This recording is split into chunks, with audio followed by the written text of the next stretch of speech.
오늘은 어버이 주일입니다. 제목이 부모님을 공경하고 또 우리 부모님들께서는 자녀를 잘 양육해라 이 말씀입니다. 5월은 가정의 달이고 저희 교회에서도 특별히 가정의 회복을 위해서 저희들이 특별히 기도하고 있습니다. 기도 때마다 가정을 위해서 기도하고 있습니다. 가정은 하나님께서 주신 신적인 기관인데 가장 기본 단위가 되고 가장 행복한 것이고 하나님의 축복이 제일 우선적으로 나타나는 그런 곳이 성경적으로 가정입니다. 근데 우리 마음 한켠에는 가정 그렇게 하면은 기쁨도 있지만은 마음의 짐들을 또 다 가지고 있습니다. 회복해야 되는데 이 상태로는 안 되는데 하는 그런 마음이 있어요. 또 우리 중에는 자녀가 없는 가정이 있는데 또 부모님께 효도하고 싶은데 벌써 그냥 천국에 갔습니다. 또 이거 부부가 이렇게 서로 이렇게 아름다운 가정을 이루어야 되는데 혼자 되어 버렸어요. 그래서 가정의 달 이렇게 하면은 너무 행복하고 좋고 뭔가 용기가 되고 이래야 되는데 마음이 또 힘들 수가 있어요. 또 설교도 그런 설교도 하고 이렇게 하니까 그런 거예요. 근데 또 겉으로 이렇게 참 가정이 편한 것 같고 온전한 것 같지만은 또 그렇지만은 안으로 들어가면 다 이게 피할 수 없는 정말 기도 제목들이 내놓을 수 없는 기도 제목들이 다 있다는 것입니다. 우리 가정은 참 괜찮은가? 나는 과연 좋은 부모라고 할 수 있을까? 부부 관계가 참 이 상태가 이 정상인가?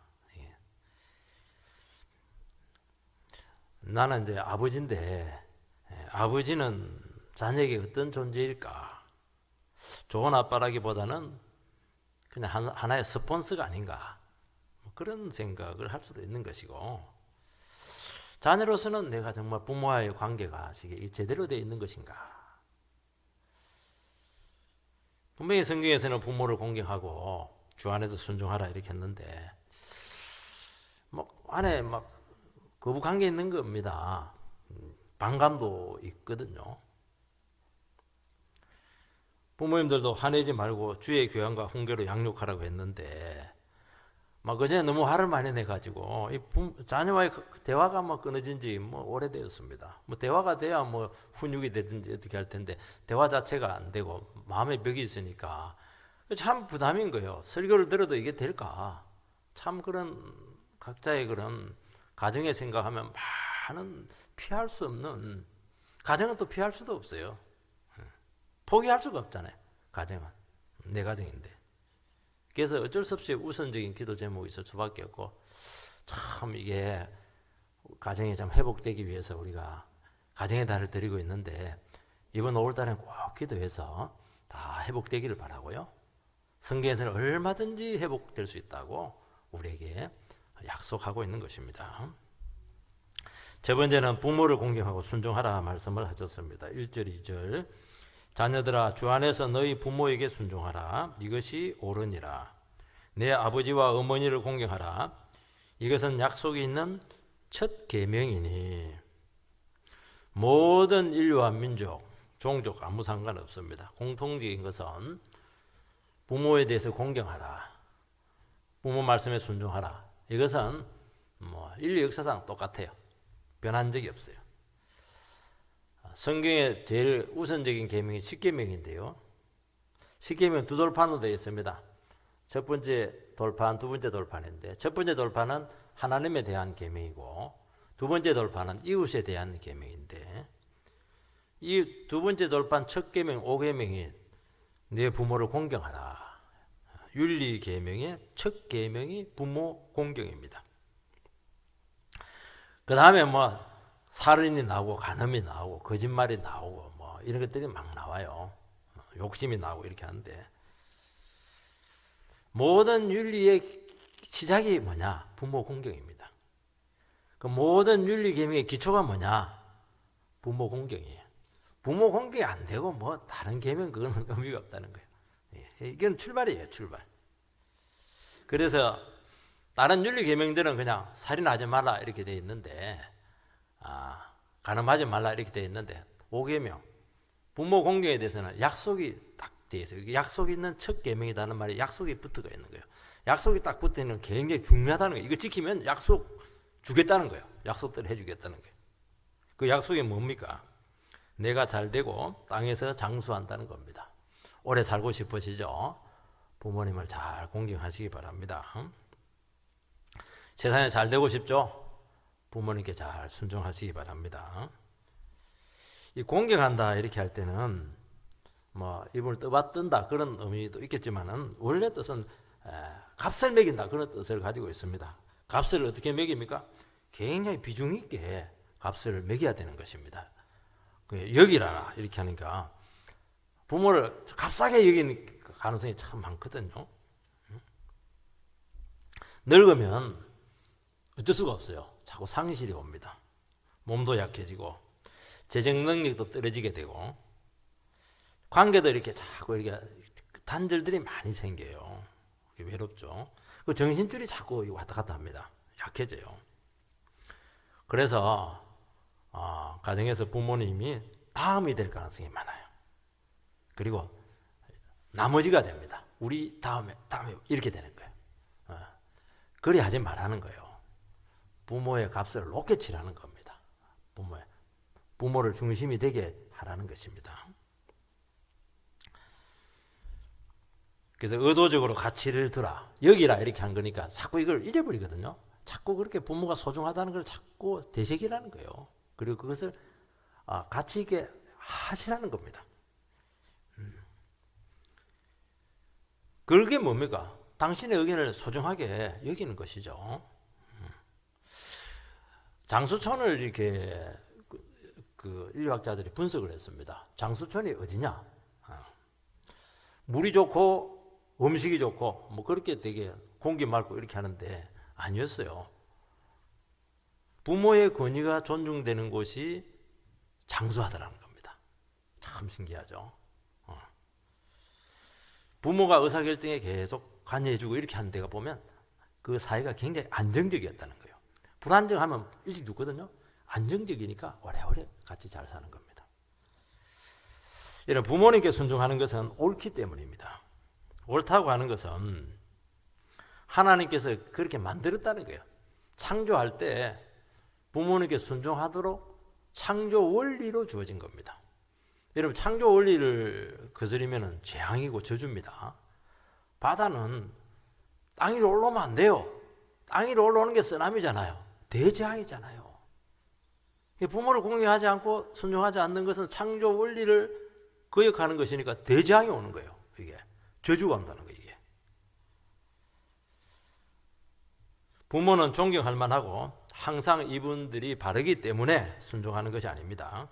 부모도 인간이시고 내보다 부족할 수도 있고 부모님도 다 죄성을 가지고 있으시고 약한 부분이 있고 또 많은 시행착오와 실패를 경험을 할 수 있고 또 많은 실망을 주실 수도 있습니다. 근데 그것이 불순종의 이유는 아니라고 말씀하고 있습니다. 자녀가 부모의 권위를 인정하고 따르는 것은 하나님께서 원래 인류를 만들 때 세우신 질서입니다. 원래 본성과도 같은 거예요. 그거. 아니 새가 자기 알게나 그 새끼를 막 먹이잖아요. 그럼 뭐 새들은 또 막 엄마를 막 찬양하잖아요. 그게 질서라는 거예요. 자연 질서라는 거예요. 가정의 권위가 무너지면 사회가 무너집니다. 대개 나라가 무너질 때 국방력이 그렇지가 않아요. 로마가 무너질 때 가정이 다 무너진 거예요. 이유 불문하고 동성애도 있고 막 있는데 권위가 무너지면 사회는 무너지는 겁니다. 권위의 기초가 가정이거든요. 가정이 무너지면 다 무너지는 거예요. 이게. 기초가 무너지면 다 무너지잖아요. 부모님에게 순종하지 않으면서 하나님께 순종한다. 성경에서는 너무너무 싫어합니다. 그거 가정하다고 그렇게 말씀을 합니다. 보이지 않는 하나님 순종하기 전에 눈에 잘 보이고 있는 그 부모의 권위를 인정하고 그 한계 안에 들어가라는 거예요. 왜냐하면 부모님은 하나님을 대리하는 부분이 있다는 것입니다. 하나님께서 자녀에게 부모의 권위를 인정하고 순종하게 하신 이유는 재성 때문입니다. 자녀는 홀로 존재할 수도 없고 이유 불문하고 부모의 존재에 근거해서 존재하는 것입니다. 어떤 자녀들은 내가 부모로부터 받은 것도 없다는 거예요. 아니 부모님 나에게 해준 건 뭐가 있어요? 굉장히 그 생각이 좁죠. 그러니까 굉장히 그 옹졸한 겁니다. 그게 내가 지금 살아있고 지금 존재하고 있다는 것 자체가 존재 자체가 최고로 큰 복입니다. 내가 살아있고 존재해야 그 다음부터가 있는 거, 행복도 있는 것이고 가정도 있는 것이고 뭐 미래도 있는 것이죠. 히브리서 축복 이렇게 할 때 그 히브리가 바라크입니다. 이름도 막 바라크 이렇게. 바라크라는 노래의 뜻이 뭐냐니까 뭐 세상 축복 그런 의미가 아니고 하나님의 생명과 축복을 부모를 통해서 준다 그런 뜻을 가지고 있어요. 그게 축복이라는 거예요. 내 생명이 어떻게 왔어요? 부모를 통해서 왔는데 하나님께서 주신 생명을 통해서 온 거예요. 나에게 주신 행복과 평안이 어떻게 왔어요? 물론 다른 데서도 와요. 주류가 뭐냐?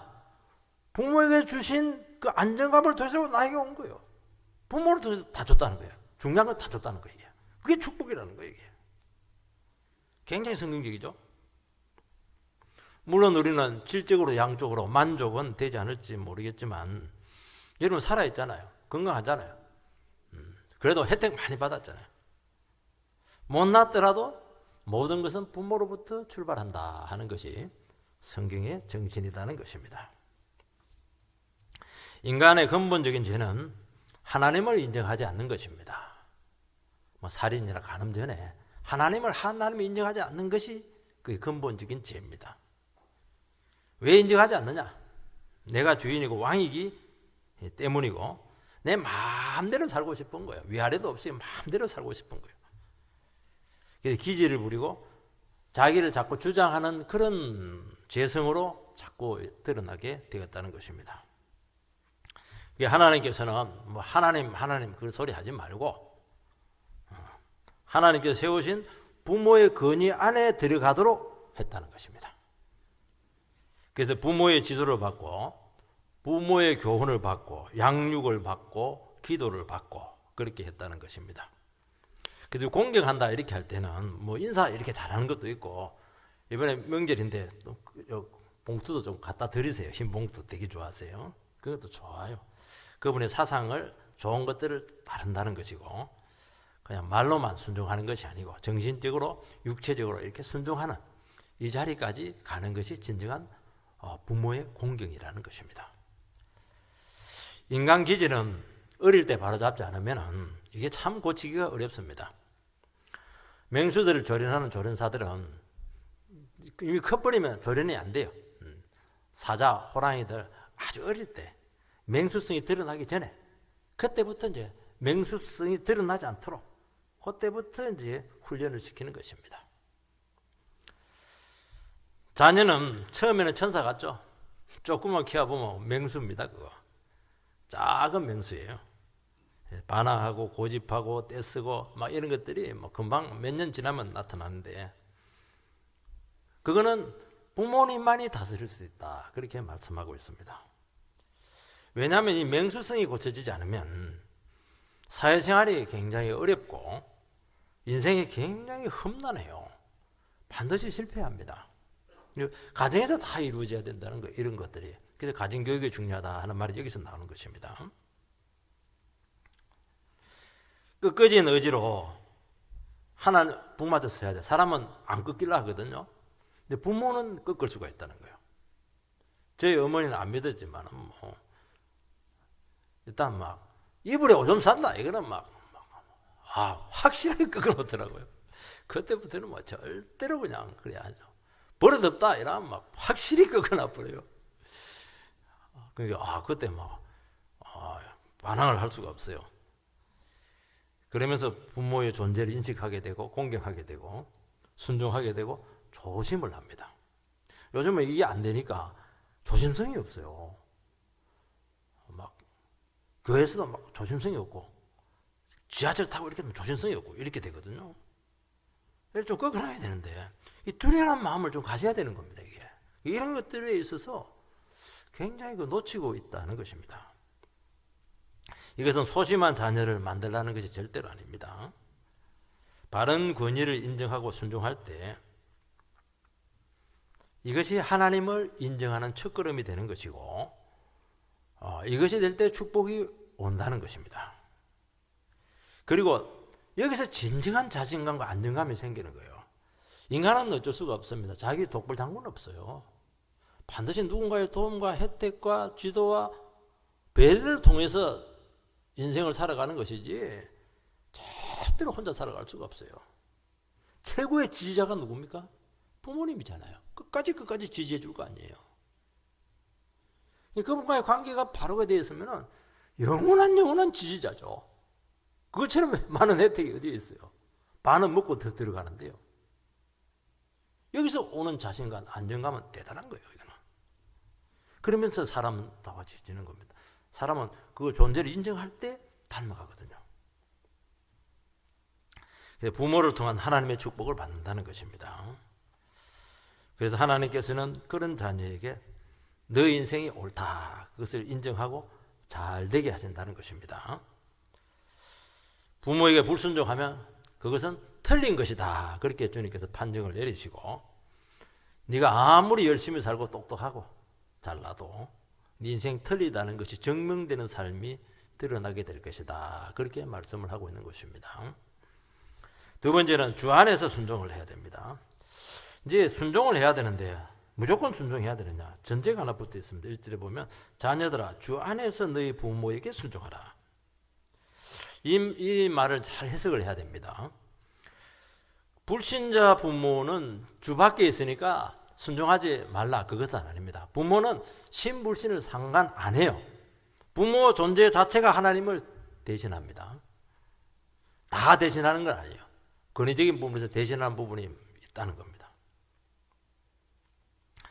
근데 부모님들께서도 하나님께서 세우신 질서 안에서 권위를 행사를 해야 되는데 하나님을 믿지 말라든지 교회를 가지 말라든지 그거는 하나님을 거부하는 것이고 또 죄를 지으라든지 이런 것들은 안 되죠.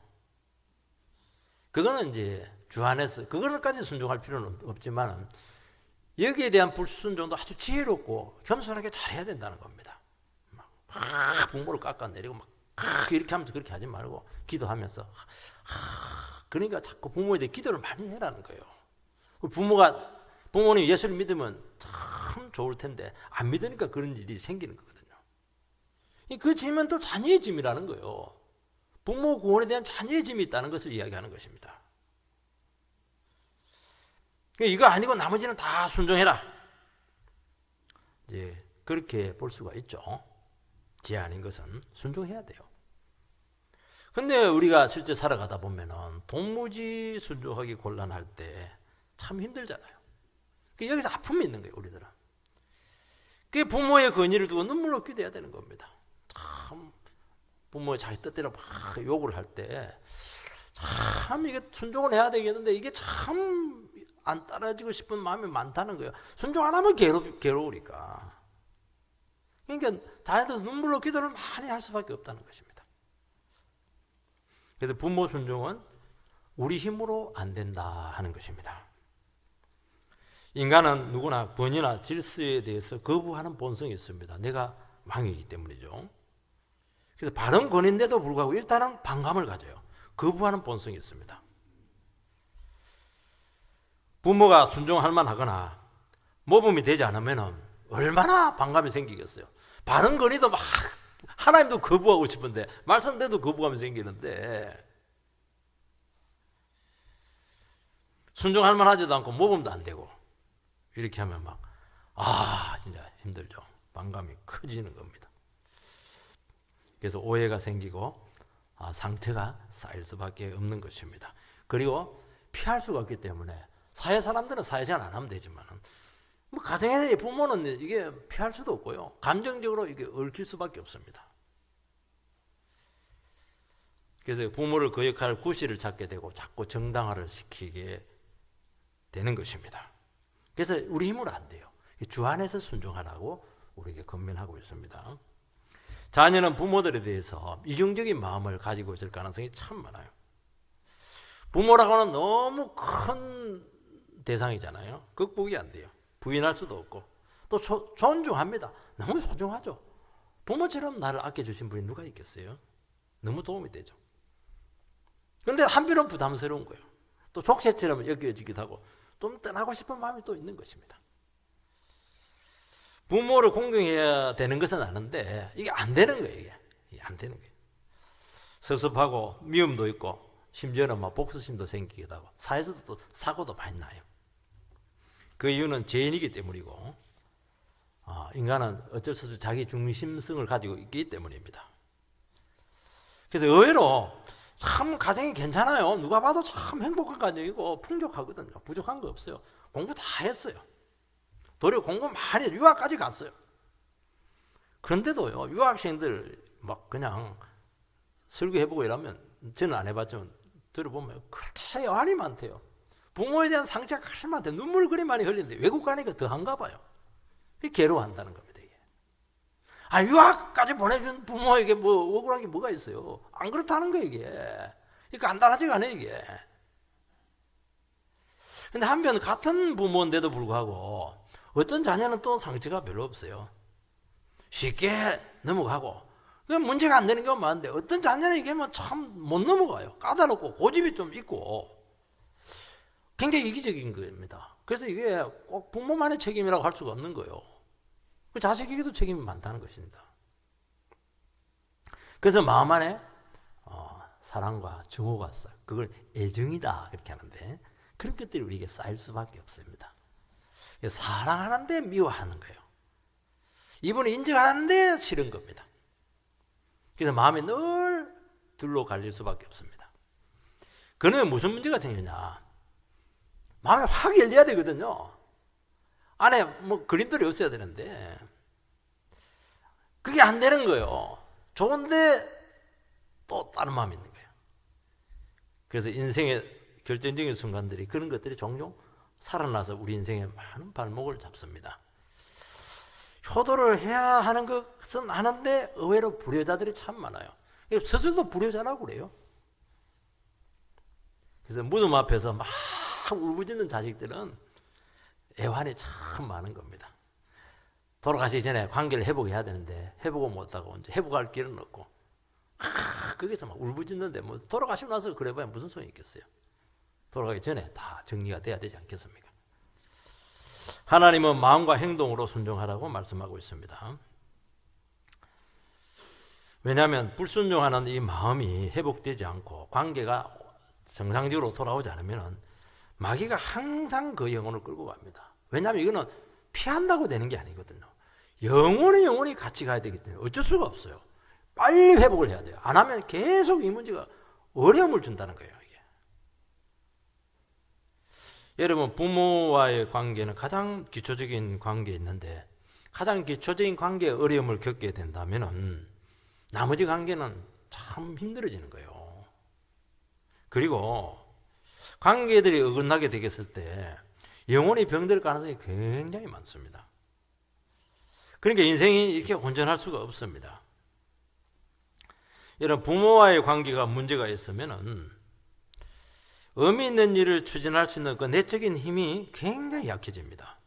왜냐하면 의미 있는 일은 고생을 해야 되고 대가를 많이 지불해야 되고 희생이 많이 요구돼야 되거든요. 그거는 부모가 계속적인 지지, 무언의 유언의 지지가 있어야 어릴 때부터 그게 돼야 되거든요. 근데 부모가 지지를 안 해주니까 하다가 다 중도에 포기하는 거예요, 이게. 그 자제감이 너무 많은 거예요, 이게. 그 자포자기를 많이 합니다. 특히 딸들이 또 더 심한 것 같아요, 이게. 그래서 우리는 아들들은 막 밀어주잖아요. 딸들은 이게 덜 밀어주는 거예요, 이게. 그러니까 부모의 지지와 축복과 사랑에 대한 확신이 없으면 인생을 뚫고 나갈 수 있는 힘이 굉장히 약해진다는 거예요. 그러니까 인생이 힘들어지는 것이죠. 그리고 내가 얼마나 소중한가 하는 것을 느끼지 못합니다. 우리의 소중함은 누구로부터 옵니까? 부모님이 너 귀하다 귀하다 말만 하는 게 아니고 진짜 소중하게 대해줘야 되거든요. 머저리야 머저리야 이러면 뭐 머저리 되는 것이죠. 뭐. 자기가 소중하다는 것이 인정이 안 되는 거예요. 이게 소중해야 되는데. 여러분 부모와의 관계가 지속적으로 깊어지고 자라는데 어느 순간 우리 인생을 생각을 해보시기 바랍니다. 단절이 온 순간이 있을 거예요. 참 불행하죠. 부모와의 관계는 영원히 지속이 돼야 되는 거예요. 갈수록 가도 깊어져야 되고 갈수록 가도 새로워져야 되거든요. 어느 순간부터 딱 단절이 와버렸어요. 거기서 인생이 딱 끝나는 경우가 많아요. 정서가 거기서 딱 끝나는 경우가 많아요. 여러분 부모와의 관계 회복은 인생 축복과 실패에 밀접합니다. 그래서 우리는 인생이 풀리지 않으면 인생이 잘 되면 지 탓이고 말이지 못하면 부모 탓이란 말이 그게 맞는 거예요. 이게 부모는 안 해주면 뭐가 있냐 이렇게 하는데 자녀들은 인생이 안 풀리면 자꾸 부모를 원망하는 거예요. 이게 내가 안 해주면 뭐였냐, 공부를 안 시켜줬냐, 밥을 안 먹여줬냐. 그리고 스스로 막 비참해지는 겁니다. 잘 되면 막 싹 잊어버리고 또 머리가 너무 좋아요. 재능도 많은데 스스로 자꾸 자기를 비호하는 겁니다. 부모와의 관계에서 근본적인 문제가 잘못되기 때문에 그렇다는 거예요. 이게 다 거기서 나와야 되는데. 그래서 주 안에서 순종할 수 있다 말씀하고 있습니다. 예수님을 영접하고 인격적으로 만나야 됩니다. 형식적으로 신앙생활 해서는 안 돼. 이렇게 깊은 문제들인데 어떻게 그냥 주일 예배만 한번 되겠어요? 그게 안 되는 거예요. 내가 교회에 뭐 단지 다녔다 그런 것은 안 되는 겁니다. 여러분 신앙 문제에 대해서도 자녀들이 반감이 있으신 분들이 계세요. 왜냐하면 내 의사와 상관없이 부모님의 강압에 의해서 교회에 왔다 이런 것인데 그 반감이 그것도 부모는 어떻게 하든지 신앙생활 잘해서 예수 믿고 인생이 잘 되기를 원하는데 내 인생이 내 것인데 왜 주장하냐고 반감이거든요. 옳고 그런 게 중요한 게 지금 이게 다 재성에서 온 거 이거. 주님은 우리 안에 있는 그 상처와 부족과 비참함과 인정과 사랑받지 못함과 반감을 다 십자가로 해결했습니다. 십자가 앞에 가면 다 있어요. 그 반감들, 미움들, 정오감들, 복수 전부 다 있어요. 그 위에. 십자가 앞에서 싹 해결이 돼야 되지 다른 것에서는 대화 아무리 해도 안 돼요. 예수 제대로 믿으시기 바랍니다. 대충 믿지 말고요. 은혜를 받으면 놀라운 일이 생깁니다. 부모님이 이해가 되기 시작해요. 부모님은 이미 다 이해하고 있죠. 뭐, 자식을. 부모의 거친 요구가 자신을 얼마나 배려한 데서 나온 것인지 얼마나 참아온 것인지 조금씩 이해가 되기 시작합니다. 이해가 되면 돼요. 그때 그 상황 가운데서 그럴 수밖에 없었던 부모의 심정이 다가옵니다. 완전히 실패 나 앉았는데 너는 삼촌 집에 가 있어라. 자녀는 배신감이죠. 근데 이해가 되는 거예요. 이게. 얼마나 부모님이 마음이 아프게 삼촌 집에 나를 보냈을까. 이게 이해가 되는 거예요. 눈물이 쫙 나오잖아요. 당시 어려서 상처가 되고 고통이었지만은 성인이 되고 자식 낳아 키우면서 이해가 되는 겁니다. 그 예수를 믿으면 이게 참 빨라져요. 부모가 나를 얼마나 사랑했는지 알게 되는 것입니다. 그리고 외면할 수 없는 부모와의 관계를 통해서 내 자신의 적나라한 죄성들이 전부 다 드러나요. 그 십자가가 믿어지고 고백이 되고 치료가 되는 것입니다. 그때는 뭐 부모님이 다 잘못했죠. 내가 다 상처받았죠. 내가 다 옳죠. 안 그래요. 그게 전부 다 죄성에서 왔다는 걸 알게 돼요. 자기 모습이 보입니다. 부모는 회피할 수가 없기 때문에 부모 앞에는 다 드러나잖아요. 관계성이 다 드러나거든요. 이게 그 말 한마디, 그 상황들, 그 눈빛까지 다 생각이 나거든요. 그러면서 이게 다 이해가 되면서 진짜 내가 문제가 있는 사람이었구나. 내가 정말 죄인이구나. 정말 은혜 눈꼽만도 모르는 인간이었구나. 속이 뱁새였구나 하는 것이 다 드러난다는 거예요. 그래서 부모가 소중한 겁니다. 부모가 그 역할을 해주는 것이죠. 그래서 다친 마음이 열리고 엉어리들이 막 풀리기 시작해요. 저는 가난한 집안에서 혼자 살아남아야 하다 보니까 막 삶이 좀 힘들었고, 중학교 때부터 뭐 떨어져 살다 보니까 막 가까운 분들, 막 형들, 뭐 누님들, 뭐 부모님들, 뭐 친척들, 그분 상처를 안 줬는데 뭐 상처가 많았어요. 힘들었던 것 같아요. 그리고 진로나 미래에 대한 적절한 도움을 받지 못한 아픔들이 굉장히 깊었습니다. 그래서 이게 이제 마땅한 근위에 대한 자연스러운 반응이 안 되었어요. 이게 밑에 사람들한테는 잘해주는데 위에 사람들은 막 정말 부담스러웠어요. 막 들이받고 싶은 마음이 들기도 하고요. 그래서 안 좋은 충동이 일어나기도 하고 강박증도 생기기도 하고, 맨날 내가 혼자 살아남아야 되니까 아무도 안 도와준다 생각하니까 안 도와주면 다 도와주는데 지가 그러라는 거예요. 이게 유치한 인격이 생기게 되고 공감 능력이 현저히 떨어지게 되었습니다. 이거 예수 만나고 은혜를 많이 체험하고 또 결혼 생활도 하고 참 그래서 교회가 중요합니다. 교회가 굉장히 사랑 있는 공동체, 은혜가 있는 공동체, 용납되는 공동체, 내가 뭘 해도 이 사람들은 나를 보호해 준다, 이런 공동체가 얼마나 중요한지 몰라요. 여기서 다 치료되는 거예요. 이게 하나님의 말씀을 배우고 깨달으면서 엉어리들이 하나씩 풀리기 시작했어요. 너무 꼬여 있었다는 걸 알게 됐어요. 막 10차례째로 꼬여 있어가지고 이게 풀 수가 없는데, 희한하게 하나님의 말씀과 은혜는 막 풀어내기 시작하는 거예요. 풀어낼수록 자유로워지고, 풀어내도 얼굴색이 확 달라지는 거예요. 이게 자신감이 막 생기는 거예요. 이게 그리고 사랑하고 싶은 마음이 막 생기는 거예요. 이게 영원히 이해 안 되는 사람도 있지만 그거는 기대해 주면 되는 것이고, 사람들이 이해가 되기 시작하니까 사랑스러워지는 거예요. 왜 사람들이 미워지는 겁니까? 이해가 안 돼서 미워지는 것이거든요. 그러면서 주님의 십자가가 이해가 되었습니다. 나를 존재하게 한 소중한 분들에 대해서 이해가 되었습니다. 이분들이 그럴 수밖에 없는 사정도 어느 정도 눈에 들어오기 시작했습니다. 여러분 진짜 예수 믿으시기 바랍니다. 이거는 예수 안 믿으면 절대로 안 돼요. 나는 왜 이렇게 힘들까? 나는 왜 이렇게 막 그냥 외로울까? 이렇게 하지 말고 주님을 좀 제대로 영접하시기 바랍니다. 세 번째는 자녀를 노엽게 할 것이 아니고 주의 말씀으로 양육해야 됩니다. 4절, 아비들아 너희 자녀를 노엽게 하지 말고 오직 주의 교훈과 훈계로 양육하라. 부모에게 있어서 자녀 양육은 하나님의 은혜가 절대적으로 필요한 영역입니다. 왜냐하면 부모와 자식과의 관계는 특별해요. 다른 모든 관계는 인위적으로 끊을 수가 있습니다. 부부 관계도 헤어지면 돼요. 자식은 출구가 없어요. 그놈의 자식이 영원히 달고 가야 돼요. 다 책임져야 돼요. 이 최종 책임자는 누구냐? 아비입니다. 아비들아, 어미들아, 그렇게 안 하잖아요. 아비들아. 우리 아버지 되신 분들께서는 정신을 바짝 차리시기 바랍니다. 아비들아, 너희들에게 최종 책임이 있다.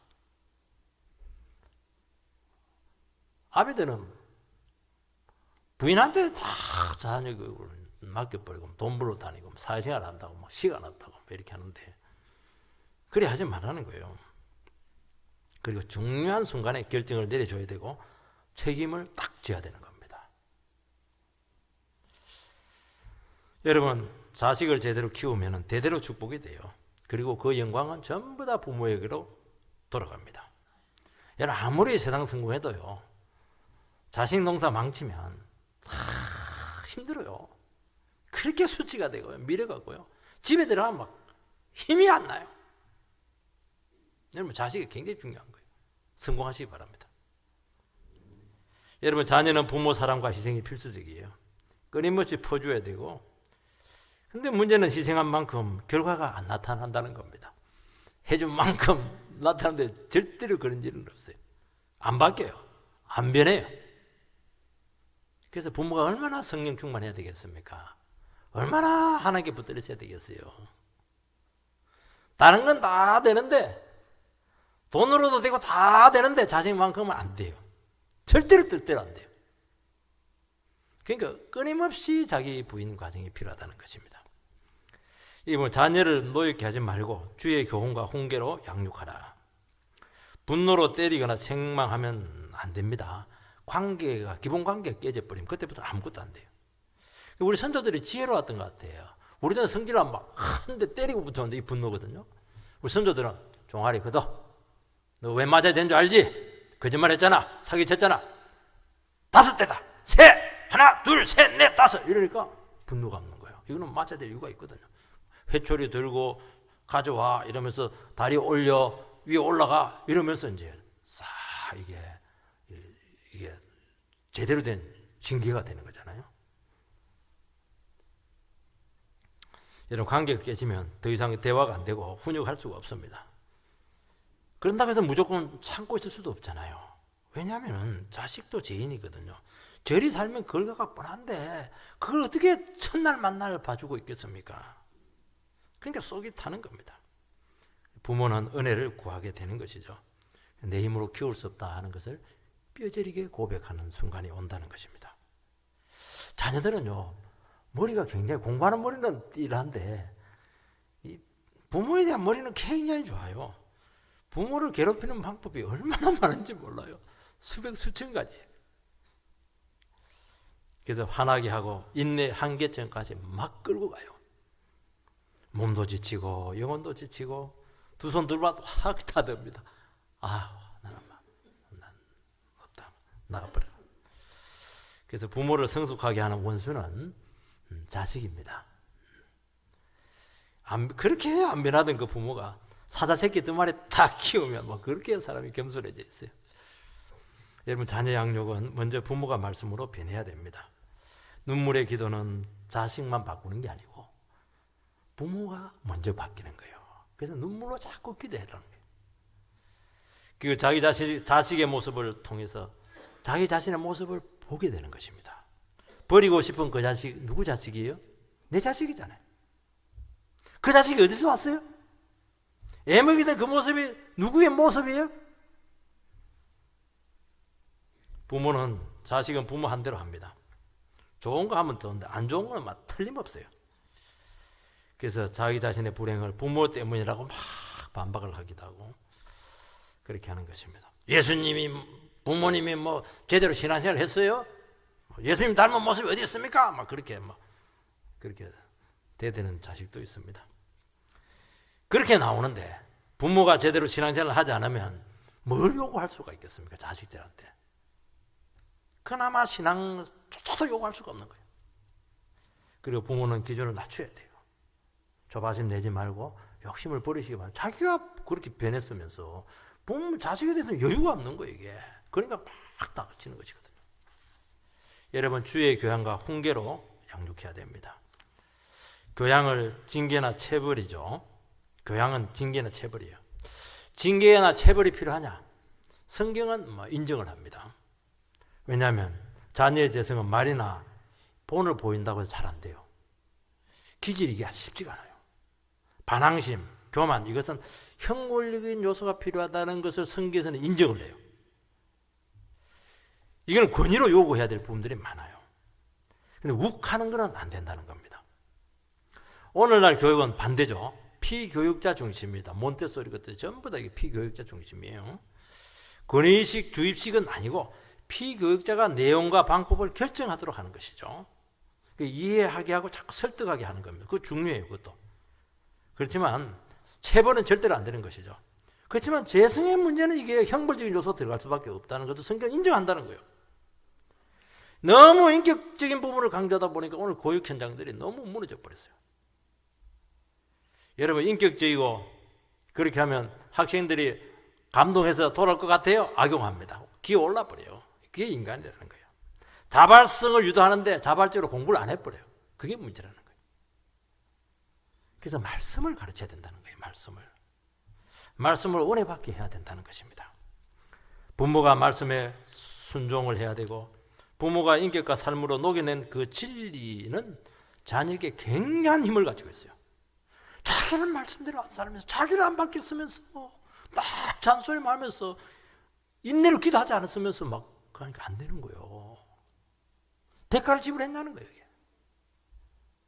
부모가 깨어있고 구원에 누리고 동행하고 용서의 기쁨을 찾고 욕심이 하고 사랑을 베풀고 기도하고 참아주고 이런 진정한 영성이 방황하는 자녀를 쉽게 돌아오게 하고 인생의 문제를 극복하게 될 줄 주의 이름으로 축원드립니다.